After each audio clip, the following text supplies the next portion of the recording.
Welcome back. With March Madness in full swing, some people may have trouble avoiding gambling. Here for tonight's Unfiltered conversation is Christina Gray, the Executive Director of the Indiana Council of Problem Gambling. She explains what resources are available for those who need help. Christina, good to see you. Thank you for joining us here at Unfiltered. This time of year, very busy sports-wise, and I would imagine this time of year, March Madness, we see an increase in gambling. Yes, we do. It's not called March Madness for nothing. And we just finished with the Super Bowl. So there was a lot of betting going on during the Super Bowl as well. Yeah. So you are the Executive Director of the Indiana Council on Problem Gambling. Tell our folks at home who maybe aren't aware the difference between problem gambling and regular gambling. Okay. The difference between problem gambling and regular gambling, 95% of the people can gamble without an issue. They take a certain set of amount of money with them to gamble, or just set aside a certain amount of money and can gamble. And when they lose that money, they stop, or when they win, they'll stop.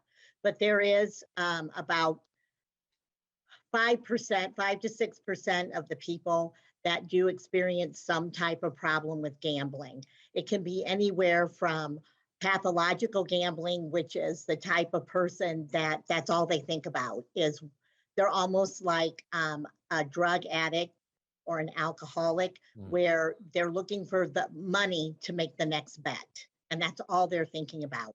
And then there are those that it just affects certain parts of their lives. It doesn't affect every part of their life. Right. Okay. So where does that stem from? Well, it can stem from a lot of things. A lot of times there's trauma that happens in their life that people can't handle. And so they do it a lot to escape. There are signs people may have a problem with gambling. And some of those signs are they spend a lot of time with gambling or thinking about gambling. They hide their losses. They'll tell you how much they won, but they won't tell you how much they lost. They gamble to escape. So a lot of them will gamble alone. So they won't go with a group. They'll do it by themselves. They have mood swings. So you'll see somebody have mood swings. People will also start to miss events like family events, or they'll miss work. They'll miss important parts of their lives. And they will increase their bets. So they'll do what we call chasing their bets. They'll bet more and more to try to recoup what they've lost. And finally, they'll try to stop, but they can't. Right, right. So what are some of the resources out there that are available to folks to help with this? Okay.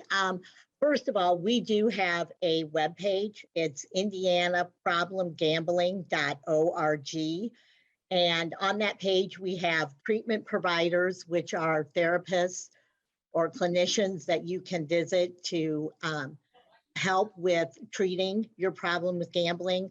There's also a link to the GA meetings, as well as Gamma-Non meetings, and also a link to help family and friends. I think it's really important to focus on, sometimes we don't focus on the family and friends. Yeah. And they are the support group for someone who's going through a problem with gambling, and they're affected just as much. A lot like any other addiction: drugs, alcohol, food, etc. Right. Before I let you go, have you seen an increase in people seeking help since online gambling became legal here in Indiana? Well, I want to clarify, it's not online gambling. The only gambling that you can do online is sports betting at this time. So yes, there has been increase since sports betting was legalized. There has been a slight increase in the number of calls received for people who have a problem with gambling. Okay. All right. Well, good to talk with you, Christina. Good to see you. Thank you very much for joining us tonight. Thank you so much. I appreciate it. Take care.